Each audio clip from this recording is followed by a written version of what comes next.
What takes place when one of Hollywood's most admired performers sits down for what is meant to be a standard television appearance, only to discover that the conversation is about to turn into a confrontation? The atmosphere inside Studio One was so tense it felt almost tangible as Denzel Washington eased into his seat across from the hosts of The View. What began as a simple promotional stop for his newest film soon escalated into one of the most heated exchanges daytime television had witnessed in years. The morning had started routinely at the studio. Denzel arrived ahead of schedule, as he often did, greeting crew members and staff with his usual courtesy and calm professionalism. He was there to discuss a long-anticipated directing project, a film he had nurtured for more than a decade. Having just completed a successful press tour filled with positive interviews, he appeared relaxed and optimistic. Joy Behar, however, had mapped out a different strategy for the segment. The night before, she had prepared what she considered bold, headline-grabbing questions. Producers had emphasized the need for moments that would circulate online, and she saw an opportunity to deliver exactly that. Beneath her standard cue cards rested a separate set of notes listing controversial talking points she intended to introduce at the right moment. When the cameras began rolling, the mood seemed warm and welcoming. Whoopi Goldberg offered an introduction filled with praise, highlighting Denzel's decades of acclaimed performances and his philanthropic efforts. The studio audience responded with enthusiastic applause as he smiled and waved, unaware of the direction the discussion might take. Whoopi invited him to speak about his new project, and his face brightened immediately. He explained that the story followed a young man in the 1960s who overcame daunting obstacles to become the first in his family to attend college. The film, he said, centered on hope, determination, and the transformative power of education. The other co-hosts listened attentively, posing thoughtful follow-up questions about casting choices and the challenges of recreating a historical period. Denzel spoke passionately, clearly energized by a project that meant a great deal to him. The exchange was smooth and engaging, the type of uplifting segment viewers often appreciated. Yet Joy appeared restless. Glancing briefly at her concealed notes, she chose to redirect the discussion. Denzel finished describing his approach to mentoring young actors. She interrupted with a noticeable shift in tone. She pivoted to a broader conversation about diversity in Hollywood, referencing critics who claimed that some actors of color had benefited from industry initiatives aimed at increasing representation. Then she posed a pointed question, asking whether he believed race had played a role in the opportunities he had received. The energy in the room changed instantly. The other hosts looked caught off guard, and the audience grew quiet. Denzel remained composed. Though there was a subtle tightening in his expression, he responded evenly, asking for clarification. Was she implying that his decades of training, including his time at the American Conservatory Theater, and the countless hours he devoted to perfecting his craft were somehow less valid? Rather than soften her approach, Joy pressed further. She mentioned industry quotas and suggested that increased pressure to diversify casting might have worked in his favor. She even referenced his Academy Award for Training Day, questioning whether it reflected pure artistic merit or an attempt by Hollywood to address past inequities. The discomfort in the studio deepened. Denzel carefully placed his coffee cup down before replying. His voice remained steady, but there was unmistakable firmness beneath it. He asked whether she was suggesting that his Oscar had been awarded out of sympathy, rather than recognition of performance. The implication hung heavily in the air. Joy insisted she was simply voicing questions that some viewers might be considering, framing the topic as part of a larger debate about merit and diversity. Around her, the other co-hosts shifted uneasily. It was clear the conversation had veered into sensitive territory. Denzel responded with controlled intensity. He stated that throughout his career he had never requested special treatment based on race. Every audition, every role, and every performance had been earned through preparation and commitment. To imply otherwise, he said, diminished not only his own work but also the dedication of countless performers who had fought for recognition in an industry that historically offered limited opportunities. Rather than retreat, Joy maintained that honest dialogue required confronting uncomfortable subjects. Her tone carried a hint of condescension as she suggested that handling challenging questions was part of being a public figure. At that moment, Denzel leaned back slightly, the studio nearly silent except for the faint mechanical hum of equipment. When he spoke again, his words carried the weight of experience and authority developed over decades in film and theater. He distinguished between genuine, thoughtful inquiry and commentary that perpetuated stereotypes under the guise of discussion. A meaningful question, he explained, invites reflection and growth. What he felt was happening instead was a reduction of achievement to a simplistic narrative. Joy appeared taken aback by the calm yet direct rebuttal. She had perhaps anticipated defensiveness or anger, something that might escalate further. Instead, she was met with measured clarity.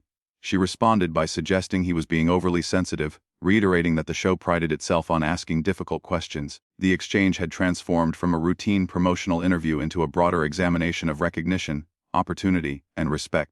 Viewers watching at home could sense the friction between two strong personalities unwilling to yield their positions. The conversation underscored the challenges of discussing race and achievement in a public forum, particularly when assumptions risk overshadowing individual dedication and effort.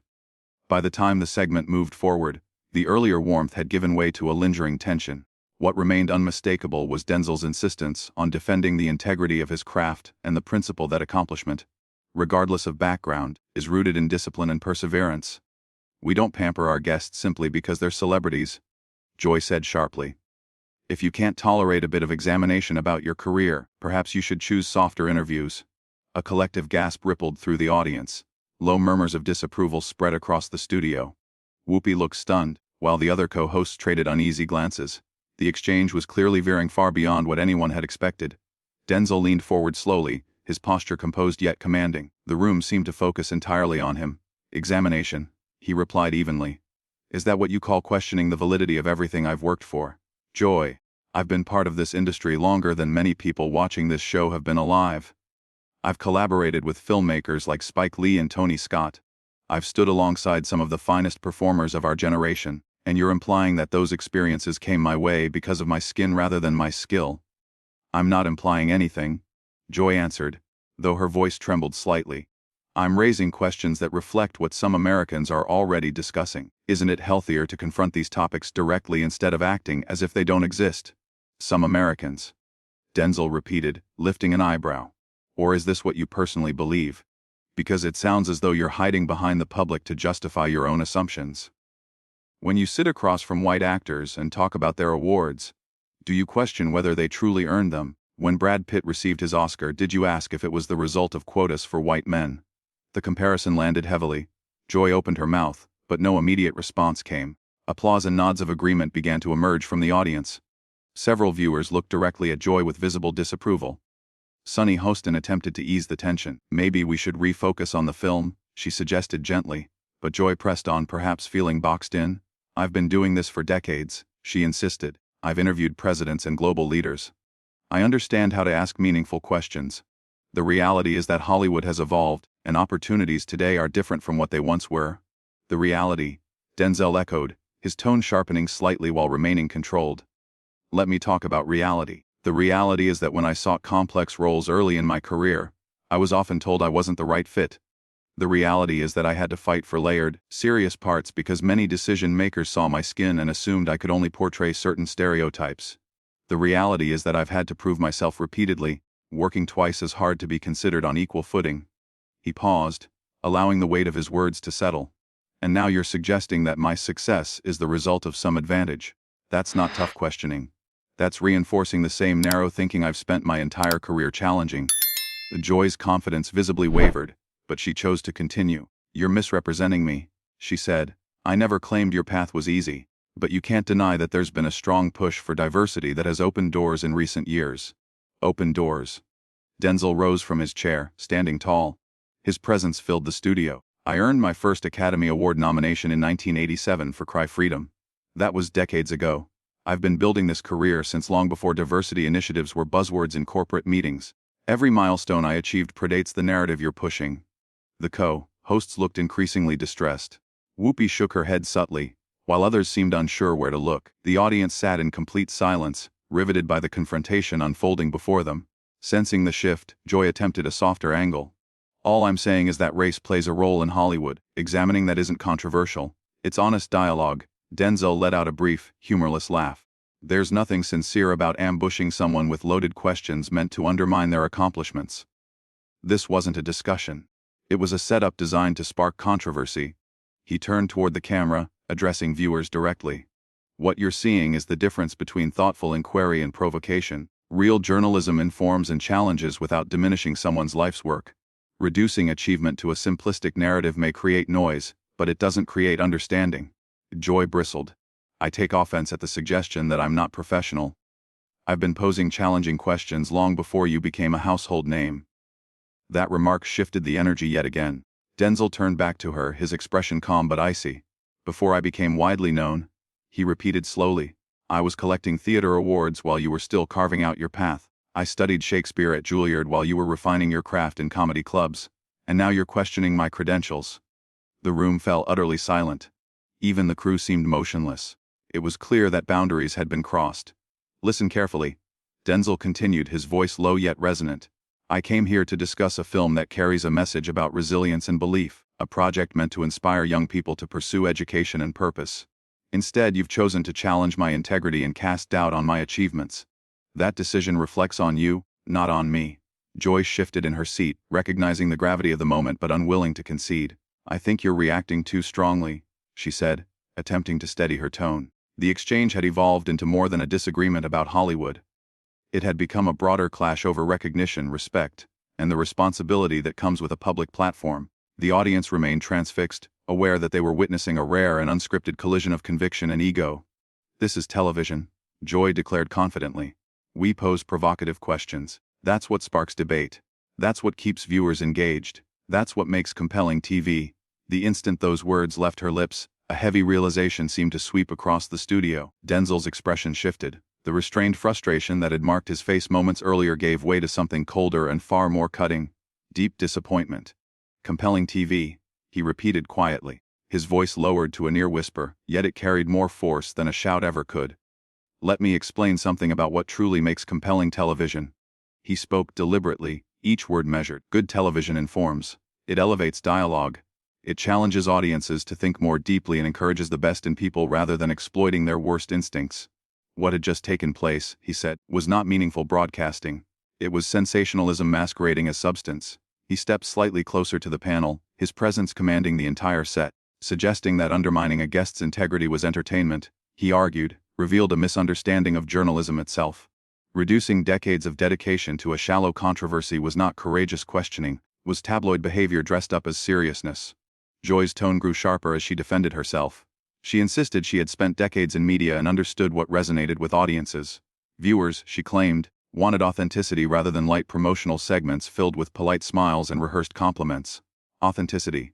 Denzel shook his head slowly. "Real dialogue," he explained, "demands respect, curiosity, and a sincere desire to learn. It is built on listening as much as speaking." What had occurred instead felt like an ambush designed to generate reaction rather than understanding. Whoopi attempted to intervene, urging everyone to pause and recalibrate.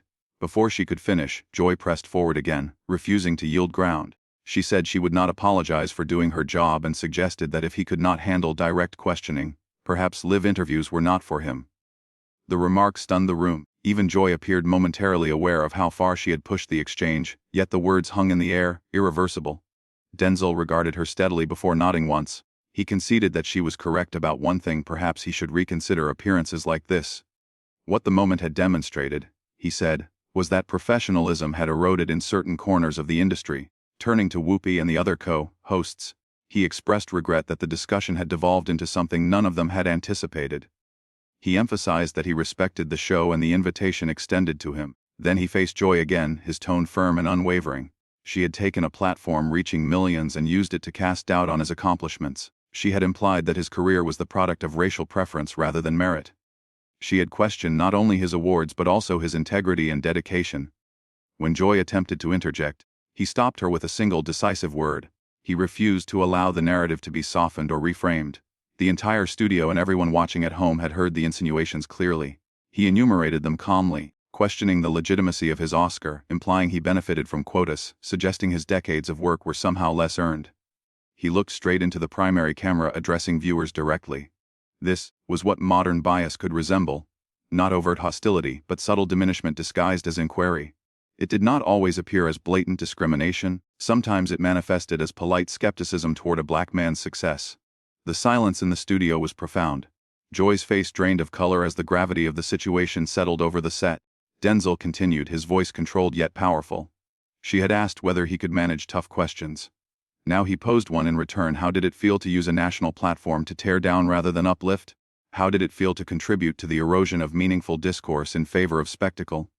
Joy's reply was barely audible as she insisted she had been attempting to foster an honest exchange. He interrupted gently but firmly, clarifying what the exchange had actually implied.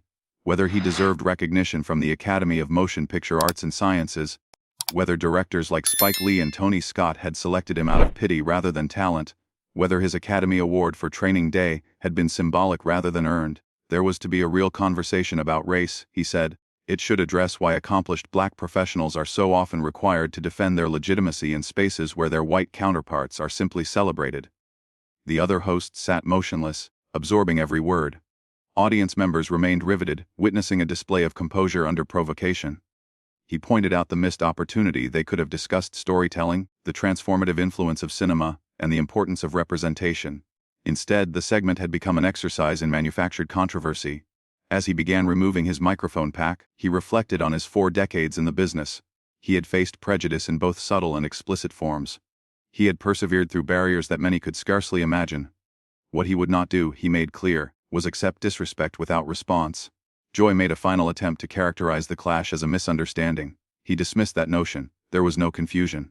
The implications had been unmistakable. Handing his microphone to a stunned production assistant, he delivered one last observation. Respect, he said, is what truly creates powerful television. Without it, there is only noise. As he walked toward the exit of the View set, Whoopi called out to him. He paused briefly, assuring her that his frustration was not directed at her or the broader program, but at the abandonment of basic decency. Moments later, he disappeared backstage, leaving behind a hushed studio and a host confronted with the consequences of conflating provocation with professionalism. Cameras continued recording as Joy sat in stunned silence, realizing that the viral moment she had sought had arrived in an entirely different form than she had intended.